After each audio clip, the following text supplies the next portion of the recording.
గౌరవం మర్యాద దక్కింది. ఆ మర్యాదను చూసుకొని నువ్వు బాబుని చూసి బలపడినట్టుగా నువ్వు ప్రవర్తిస్తే దానికి అంతకంటే ఇబ్బందికర పరిస్థితి ఇంకోటి ఉండదు.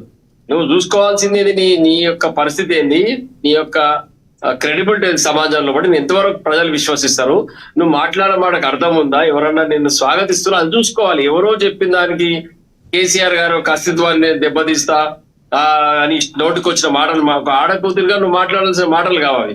నీకేం దక్కాలనో మీ నాన్నగారు పూర్తిగా అవన్నీ నీకు ఇచ్చి నీకు ఒక ఇంటికి కొత్త కుటుంబం ఏర్పాటు చేసి నీకు వివాహం చేసి నీ యొక్క వ్యవస్థనంతా సరిదిద్దిండు ఆయన.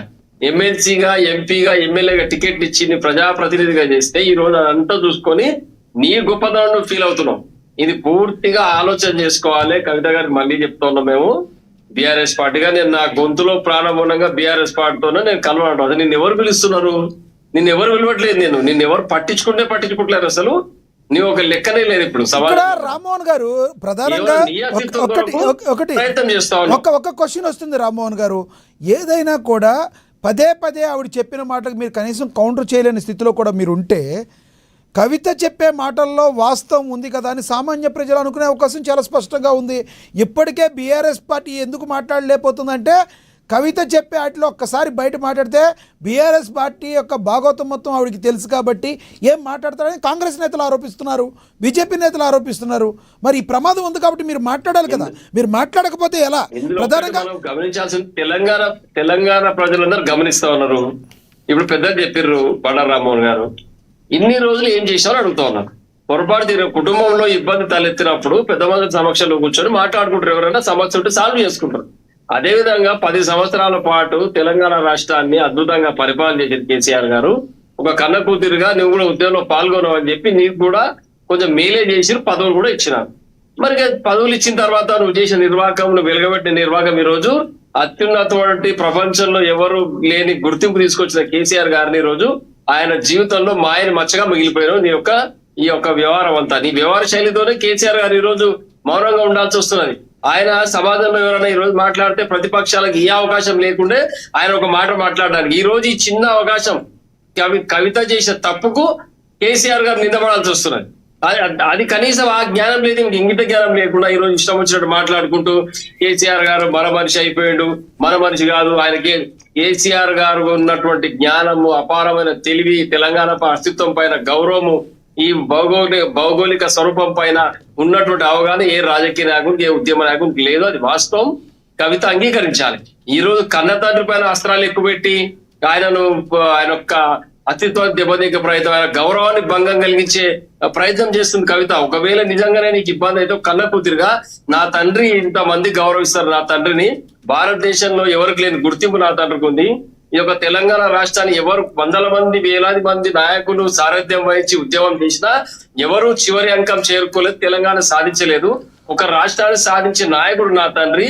నాకు కొంచెం ఇబ్బంది అయినా తండ్రి అడుగుజాడల్లో ఉండాలి, తండ్రి నీడలో బతకాలనే తెలివి లేకుండా ఈ రోజు బయటకు వచ్చి నేను పార్టీ పెట్టా, నేనేదో వెలుగబెడతా అంటే తెలంగాణలో ఏ ఆడబిడ్డ కూడా సహించదు. రోడ్డుకు వచ్చినట్టు సహించరు. ఏదో మాటలు మాట్లాడి రేవంత్ రెడ్డి లాగా మాట్లాడి నేను కూడా ఏదో అయిపోతా అని భ్రమపడితే అంతకన్నా దౌర్భాగ్య పరిస్థితి ఇంకోటి ఉండదు. రైట్ రామ్మోహన్ గారు, ఇంకొకటి నిన్న ప్రధానంగా అండదండలతోటి రేవంత్ రెడ్డి గారి ఫండింగ్ తోటి వ్యవహారం నడిపిస్తున్నది. ఖచ్చితంగా ప్రజలు బుద్ధి చెప్తారు. తను అనుకున్నది ఏది కూడా జరగదు. ఈమె మాటలు ఎవరు కూడా పరిగణలోకి తీసుకుంటారు కాబట్టి ఎవరు కూడా ఆమె గురించి లెక్క పెడతలేరు, మాట్లాడే అవసరం లేదు. ఎందుకంటే చిన్న వాళ్ళు మాట్లాడే పరిస్థితి లేదు బీఆర్ఎస్ పార్టీలో. చాలా పెద్ద ఎలిగేషన్ చేశారు. ఒకటి మీరు చాలా పెద్ద కాదు సార్, మీరు చాలా పెద్ద ఎలిగేషన్ చేశారు. కవిత గారు మాట్లాడటానికి కాంగ్రెస్ పార్టీకి రేవంత్ రెడ్డి గారికి సంబంధం ఏంటండి? 100% అండి. రేవంత్ రెడ్డి గారికి రాజకీయ కుట్రలో భాగం ఇది. 10 సంవత్సరాలు కేసీఆర్ గారు పరిపాలన పైన రేవంత్ రెడ్డి గారికి మాట్లాడి ఏం దొరుకుతలేదు. ఆయన కూడా బూతులు మాట్లాడడం, చెడ్డ మాటలు మాట్లాడడం, ఇష్టం వచ్చినట్టు మాట్లాడడం, పని గడిపించుకోవడం, ప్రజలను డైవర్షన్ చేయడం, దృష్టి మరల్చే ప్రయత్నం, అన్ని ఫెయిల్ అవుతున్న పథకాలు మొత్తం ఫెయిల్ అని చెప్పింది చేస్తలేడు. కాబట్టి ఇదో కవిత గారు మేజర్ కాదండి.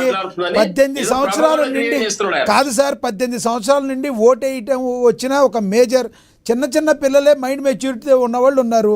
అలాంటిది రేవంత్ రెడ్డి గారు మాట్లాడితేనో, రేవంత్ రెడ్డి గారు ఫండింగ్ చేస్తానో ఈవిడెందుకు చేయాల్సిన అవసరం ఉంటుంది? ఆవిడ కేవలం బీఆర్ఎస్లో ఉన్న వాళ్ళ తండ్రి గారితో కానీ వాళ్ళ బావగారితో కానీ ఉన్న కేవలం గొడవల కారణంగా దీనికి రేవంత్ రెడ్డి గారికి సంబంధం ఏంటండి? మీరు ఆరోపిస్తున్నారు, గుడ్డగాల్చి ముఖం మీద వేస్తున్నారు అనుకోవచ్చా? గమనించాలి మనం. ఇక్కడ జరుగుతున్నది ఒక రాజకీయ నాయకుడి పార్టీ పెట్టడానికి భారతదేశంలో ఉన్న ప్రతి ఒక్క పౌరునికి హక్కు ఉన్నది, డౌట్ లేదు. రాజకీయ పార్టీ పెట్టిన తర్వాత ఒక రాజకీయ పార్టీ కొత్తగా ఇప్పుడే ప్రారంభించినప్పుడు ప్రభుత్వం ఉన్నటువంటి పరిపాలన ఎవరైతే కొనసాగిస్తారో ఆ పార్టీ చేసిన తప్పులను ప్రజల ముందు పెట్టాల్సిన అవసరం ఉంది. ప్రజా ఉద్యమాలు నిర్మాణం చేయాలి. ఇది చేయాల్సి నిలిచిపెట్టి నా తండ్రి ఎట్లా, నా బావ ఇట్లా, మా అన్న ఇట్లా, మా ఇంకో అన్న ఇట్లా అని ఇంటి పంచాయతీ మొత్తం చేసి పార్టీ ఎజెండాగా మార్చుకుంటే నువ్వు ఎట్లా పోతుంది పార్టీ ముందరికి?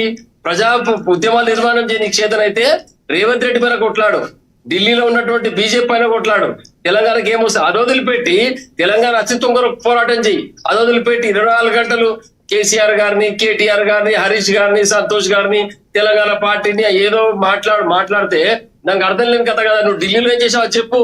ఇన్ని రోజులు ఏం వెలగబెట్టి నువ్వు ఢిల్లీకి ఎందుకు పోయినావు? నువ్వు అక్కడ ఆమ్ ఆద్మీ పార్టీతో చేతులు ఎందుకు కలిపినావు?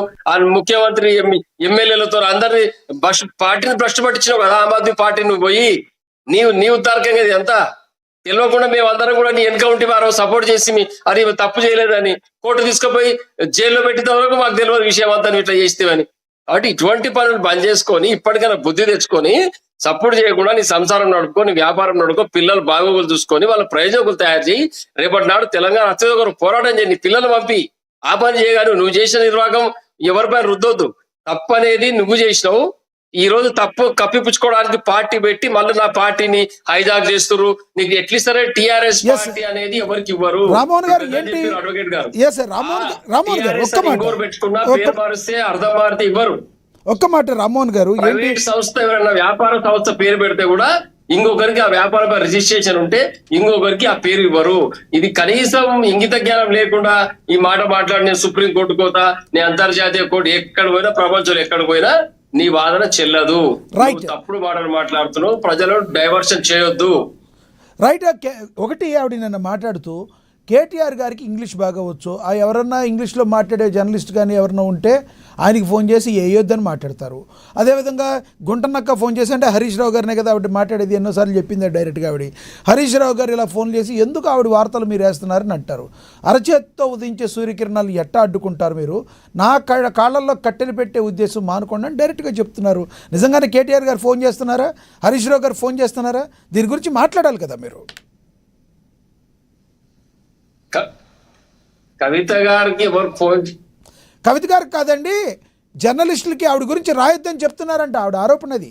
ఆవిడ గురించి ఇంత పెద్ద ఉద్యమ పార్టీకి అనువంతమైనటువంటి కవిత గురించి రాయొద్దని చెప్పినంత మాత్రాన ఆ విజ్ఞత వాళ్ళకి లేదని మీరు భావిస్తున్నారు?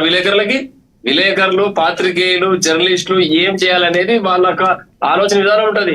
ఎవరికి ఎంత వాల్యూ ఇవ్వాలో అంతే ఇస్తారు. ఎవరికి క్రెడిబిలిటీ ఎంత ఉంటే అంతే వాల్యూ ఇస్తారు, అంతే హైప్ క్రియేట్ చేస్తారు వాళ్ళకి.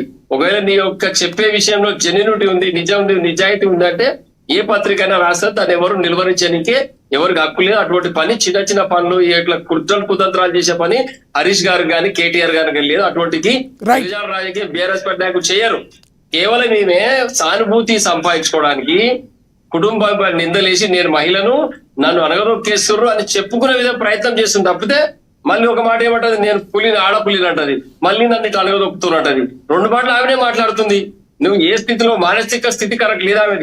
కేవలం కుటుంబం పైన మీరు ఎన్ని ఆరోపణలు కవిత మీద చేసినా ఓకే కానీ, ఎన్ని ఆరోపణలు కవిత మీద చేసినా ఓకే కానీ ఫండింగ్ రేవంత్ రెడ్డి గారు పెట్టే పార్టీ పెట్టి ఇచ్చారని మాట్లాడటం ఇది మీకు సమంజసమో చెప్పండి. రాజకీయంలో ఏమైనా జరగచ్చండి. ఈ రోజు కేసీఆర్ గారి పైన, కేటీఆర్ గారి పైన రేవంత్ రెడ్డి విశ్వ ప్రయత్నం చేసిండు పోలీస్ కేసు బుక్ చేయించాలని. ఏవి కూడా ఆయన యొక్క ఆరోపణలు ఏవి కూడా పసలేదు, ఎక్కడ కూడా నిజం నిరూపించబడలేదు. మాకు ఎలాంటి ఇబ్బంది జరగలేదు అధినాయకులకు. కాబట్టి ఎట్లా అవకాశం దొరుకుతుంది వీరి యొక్క ప్రభను తగ్గించడానికి, వీరి యొక్క ఔన్నత్యాన్ని, గొప్పతనాన్ని మస్కబార్చే విధంగా రేవంత్ రెడ్డి ప్రయత్నం చేసి కుటుంబంలో కవిత అవకాశం దొరికేసరికి ఆమె దగ్గర తీసుకొని మచ్చిక చేసుకొని ఇటువంటి పనులు చేపిస్తా ఉన్నాడు. ఇంతకన్నా దౌర్భాగ్యం ఇంకోటి ఉంటుందా? కాబట్టి రేవంత్ రెడ్డి మచ్చిక గారు చేసుకుని కొట్లాడాలని జంతువుల్ని కదా సార్ ఫస్ట్ మచ్చిక పార్టీ చేసుకునేది. పెడితే అధినాయకురాలుగా మీరు ప్రజా ఉద్యమాలు నిర్మాణం రామ్మోహన్ చేయాలా గారు వద్దా? మచ్చిక చేసుకునేది ఎవరిని? జంతువుల్ని, మనుషుల్ని కాదు కదా. అలా మాట్లాడుతున్నారండి మీరు. పరిస్థితి ఏముంటది అనేది ఇక మచ్చిగా చేసుకోవాలి, మనుషులు కూడా మచ్చిగా చేసుకోవచ్చు, మీరు చెప్పిన విధంగా వాటిని కూడా చేసుకోవచ్చు. కానీ మా ఉద్దేశం అది Right.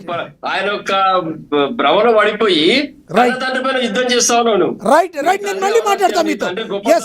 ఎస్ నేను మళ్ళీ మాట్లాడతా మీతో. కాల్వ సుజాత అవన్నీ గారు పక్కకు పెట్టి మాట్లాడితే ఎవరు కూడా సహించరు. ఎస్ మీరు మాట్లాడిన దానికి కాల్వ సుజాత గారు సమాధానం చెప్తారు. సుజాత గారు నమస్తే అండి, కాంగ్రెస్ నేత. సుజాత గారు నమస్తే అండి. కాల్వ సుజాత గారు నమస్తే అండి. నా వాయిస్ వినబడుతుందా? మ్యూట్లో ఉన్నట్టు చూడండి మీది. రైట్, ఫ్రీజ్ అయ్యారు. కాల్వ సుజాత గారితో మళ్ళీ తీసుకుందాం. జనసేన నేత సుజాత కాజా గారు ఉన్నారు, ఆవిడతో మాట్లాడదాం. సుజాత గారు నమస్తే అండి. నమస్తే అండి, లక్ష్మీనాథ్ గారు. ఎస్ సుజాత గారు, మీరు మాట్లాడే ముందు కవిత గారు మీ పవన్ కళ్యాణ్ గారి గురించి మాట్లాడిన ఒక బైట్ ప్లే అవుతుంది, చూద్దాం. మా పేరేంటిది? ఇడుపు కాగితం అనే పేరు పెట్టి, ఇడుపు కాగితం అంటే ఏందో అర్థమైతే లేదట. దాని మీద ట్రోలింగ్ చేస్తున్నారు. నేను ఒకటే మాట అడుగుతా ఉన్నా, ఇడుపు కాగితం అంటే అర్థమైతే లేదని కొంతమంది ఏదైతే మాట్లాడుతున్నారో, పోయి సినిమా యాక్టర్ పవన్ కళ్యాణ్ ఉన్నాడు, ఆయన నడుగురి అర్థమైందో చెప్తాడు. ఆయనకు బాగా తెలుసు దాని అర్థం, వాడి ఖచ్చితంగా చెప్తాడు. మా భాష మీద అవహేళన చేసినందుకే ఇలా రాష్ట్రం వచ్చింది. ఇంకొకసారి అటువంటి వెకిలి ప్రయత్నం చేయకండి. ఒకరి భాషను ఒకరం గౌరవించుకుందాం, ఒకరి సంస్కృతిని ఒకరు గౌరవించుకుందాం, అందరం కలిసి ఉందాం. కానీ ఇటువంటి ప్రయత్నాలు చేసి మళ్ళీ ఒకసారి తెలంగాణని అవమానపరుస్తాం, మా భాషని కించపరుస్తాం అంటే మాత్రం చూస్తూ ఊరుకునేది ఉండదు. ఇక్కడ జరుగుతున్నది ఏంటి? ఇవాళ తెలంగాణ భాషను కించపరిచినా కూడా కాంగ్రెస్ పార్టీ ఏం మాట్లాడదు. ఎందుకంటే రేవంత్ రెడ్డి గారికి తెలంగాణ ఉద్యమానికి ఏం సంబంధం లేదు. బీజేపీ పార్టీ ఏం మాట్లాడదు, ఎందుకంటే వాళ్ళకి దేశంలో ఉన్న ఇష్యూలు తప్ప తెలంగాణ గురించి పట్టలేదు. BRS party. రైట్, సుజాత కాజా గారు ప్లీజ్ రియాక్ట్ అవ్వండి, ఏమంటారు మీరు? లక్ష్మీనాథ్ గారు, మీకు అలాగే ప్యానెల్ లో ఉన్న ప్యానలిస్టులకు అందరికి నమస్కారం అండి. నమస్తే. ఇప్పుడు నేను ఫస్ట్ అడగాల్సింది, కల్వకుంట్ల కవిత గారు, మీ పార్టీ పేరేంటి? ఫస్ట్ మీరు పార్టీ పేరే సరిగా పెట్టుకోలేకుండా దాన్ని రిజిస్టర్ చేసుకోలేక మీరు పెద్ద పెద్ద మాటలు, ఇంకెవరెవరినో విమర్శించేయడాలు అవన్నీ తర్వాత ఫస్ట్ మీ పార్టీ పేరేంటి? ఇంకొకటి, తండ్రి పెట్టిన పార్టీ పేరునే మళ్ళా నువ్వు కాపీ కొట్టి ఆ పార్టీ పేరునే వాడుకుని ఎదగాలని చూస్తున్నావు. నీ అంతటి నీగా ఒక పార్టీ పేరు పెట్టుకుని ఆ పార్టీని అభివృద్ధి చేసుకుని ప్రజల పక్షాన నిలబడే అసలు చిత్తశుద్ధి ఎక్కడా కనిపించట్లేదు. ఇంకొక విషయం సార్, నేను మీ మీడియా ముఖంగా అడగదలుచుకున్నాను. అంటే రాజకీయాల్లోకి ఎవరు వచ్చినా ప్రజా సమస్యల మీద పోరాటం చేయడానికి, ప్రజల పక్షం నిలబడడానికి, ప్రజాసేవ చేయడానికి రాజకీయాల్లోకి వస్తారు. మరి కవిత గారు తను అధికారంలో ఉన్నప్పుడు, తన తండ్రి పార్టీ అధికారంలో ఉన్నప్పుడు, తను కూడా అధికారంలో భాగస్వామ్యం అయినప్పుడు అక్కడ జరిగిన తప్పుల గురించి ఏనాడు ప్రశ్నించలేదు, విమర్శించలేదు, ఏది చేయలేదు. మరి ఈ రోజు బయటకు వచ్చి నువ్వు ప్రభుత్వంలో ఉన్న, ఇప్పుడు ఏదైతే ప్రభుత్వంలో ఉన్న కాంగ్రెస్ ప్రభుత్వంలో ఏదైనా తప్పులు జరుగుతుంటే, లేదంటే ఏదైనా ప్రజలకు నష్టం జరుగుతుంటే అది మాట్లాడాలి. అది మాట్లాడడం మానేసి ప్రతిపక్షంలో కూర్చున్నా ఇప్పుడు బీఆర్ఎస్ ని ఎందుకు విమర్శిస్తావు? కొత్తగా వస్తున్న జనసేనని ఎందుకు విమర్శిస్తావు? బీజేపీని ఎందుకు విమర్శిస్తావు? నువ్వు ప్రజల పక్షాన మాట్లాడు. వీళ్ళెవరు